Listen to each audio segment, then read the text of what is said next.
అదే RTV app వార్తల్ని క్షణాల్లో చదివే అవకాశం ఉంటుంది. ఒక న్యూస్ పేపర్, ఒక టెలివిజన్ ఛానల్ మీ చేతుల్లో ఎప్పుడూ ఉంటాయి. ఇంత చక్కగా ఇక్కడ ఆహ్వానించినందుకు ధన్యవాదాలు చెప్పుకుంటూ వస్తూ ఒక ఆలోచన పెట్టుకుంటూ రావడం జరిగింది ఇక్కడికి. ఇటువంటి సందర్భాలు వచ్చినప్పుడు, ఇటువంటి పెద్దల్ని, పూజ్యుల్ని మనం గౌరవించుకున్నప్పుడు వాళ్ళ జీవితంలో ఉన్న సందేశాన్ని మనం అందుకోగలిగామా లేదా అనే ఒక చర్చ పెట్టుకోవాలి. ఉదాహరణకి ఇతిహాసంలో ప్రతిసారి ఒక మాటను చూస్తూ పోతాం మనం. చాలామంది చాలాసార్లు మార్పు రావాలని అనుకుంటుంటారు. సమాజంలో ఏ చెడు ఉన్నా కానీ మార్పు రావాలని అనుకుంటుంటారు. మాట్లాడే వాళ్ళు చాలామంది ఉంటారు కానీ చేసేవాళ్ళు చాలా తక్కువ ఉంటారు. సమాజంలో చేసేవాళ్ళు చాలా తక్కువ ఉంటారు. అటువంటి మహనీయుల్లో ఒకరు చాకలి ఐలమ్మ గారు. సమాజంలో ఉన్న భేదభావాల్ని, పెద్ద చిన్న అనే ఆలోచనల్ని అందరూ సమానత వైపు లాక్కొని తీసుకెళ్లాలనే ఆలోచన పెట్టడం ఒకటే కాదు, చేసి చూపించడానికి, నిరూపించడానికి పెద్దలు ఒకరు తను. ఇప్పుడు తన జీవితంలో నుంచి మనం నేర్చుకోవాల్సింది ఏంటి? సందర్భం ఉంది కాబట్టి మన చుట్టూరు సమాజంలో ఎక్కడున్నా కానీ, ఏ దేశంలో ఉన్నా కానీ కొన్ని కష్టాలు, కొన్ని దౌర్జన్యాలు మనకు కనిపించినప్పుడు చూస్తూ ఊరుకుండకుండా ఏం చేద్దాం దాని గురించి అనే చర్చ మన నుంచే రావాలి.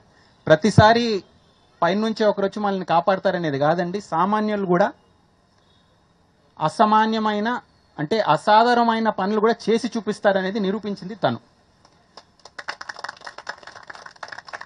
ప్రతిసారి చాలా చదువుకున్న వాళ్ళే, ప్రతిసారి పెద్ద పదవుల్లో కూర్చున్న వాళ్ళే మార్పు తీసుకొని వస్తారనే ఆలోచన అసలే లేదండి. ప్రజాస్వామ్యంలో ఉన్న అద్భుతమైన ఒక అంశమే అది. ఎవరైనా మార్పు తీసుకొని రావచ్చు. కావాల్సింది కదలిక, కావాల్సింది ఆలోచన. అదొక స్ఫూర్తి తీసుకోవచ్చు. రెండోది, మాటికి అనేక వేదికల నుంచి చెప్తుంటానండి, మన దేశం అంత గొప్ప దేశంకి ఎక్కడ లేదు.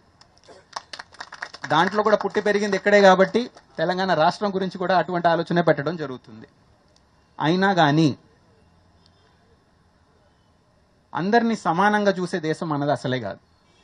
చూసే అవసరం అయితే ఖచ్చితంగా ఉంది. నిజంగా మన భారతదేశ సంప్రదాయాన్ని మనం నమ్మాలంటే, అందరు ఒక్కరని మనం నమ్మాలంటే, మనసులో అందరు ఒక్కరిలాగా మనం భావించాలి. ముందు ఈ భేదభావాల్ని, తేడాలని తీసి పడేసేది కూడా మనమే, చేయాల్సింది కూడా మనమే. అంటే ఎలా? అది మా జాయింట్ కలెక్టర్ గారు చెప్పినట్టు పోరాటాలకి, ఉద్యమాలకి చోటు ఉంది ఖచ్చితంగా. కానీ అన్నిటికన్నా పెద్ద ఉద్యమం మన స్కూల్లో జరిగే ఉద్యమం. చదువుని ఒక ఆయుధంలో పెట్టుకొని ముందుకు వెళ్ళాలి కానీ చదువుని వదులుకుంటే మనం ఎక్కడికి వెళ్ళలేము. ఆ ఆలోచన కూడా ఇటువంటి మాయనీయులే మనకి ఇచ్చారు. అంటే సమానత తీసుకొని రావాలంటే ఎలా?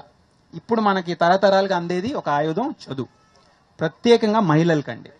స్కూళ్ళు తిరిగినప్పుడు జేసీ గారికి, నాకు ఇద్దరికి, బీసీడీఓ గారికి కూడా అలవాటు ఉంది. మధ్యాహ్నం భోజనాలు అయినా స్కూల్కి వెళ్ళి పిల్లలతో మాట్లాడడానికి చాలా సంతోషంగా. ఈ మధ్యన ఏ స్కూల్కి వెళ్ళినా కానీ దాంట్లో 60% అమ్మాయిలు కనిపిస్తున్నారు. చిన్నప్పుడు కూడా ఒక మాట నమ్ముండే మేమంతా, వేదిక పైన ఉన్న పెద్దలు ఒప్పుకుంటారో లేదో కానీ మా తరం అమ్మాయిలే బాగా చదువుతారు. మేము కొంచెం 10th ర్యాంక్ తర్వాత మేము ఉండేవాళ్ళం కానీ ఫస్ట్ నుంచి 10th ర్యాంకులు వాళ్ళే లాగేవారు. ఇప్పుడు ఏ క్లాస్కి వెళ్ళినా కానీ అమ్మాయిలు చూస్తే ఎంత సంతోషంగా ఉందంటే అండి, చదువుతున్నారు, వాళ్ళ నుంచే మార్పు వస్తుంది. మనం ఒక నమ్మేవాళ్ళం ముందు, ఒక అబ్బాయి చదువుకుంటే ఒక తరం, అమ్మాయి చదువుకుంటే తరతరాలుగా మార్పు వస్తుందని నమ్మేవాళ్ళం. ఆ మార్పుని మనం స్కూల్లో చూస్తున్నాం. అటువంటి మార్పును కూడా ఒక 70-80 సంవత్సరాల తర్వాత ఇటువంటి ఒక మహా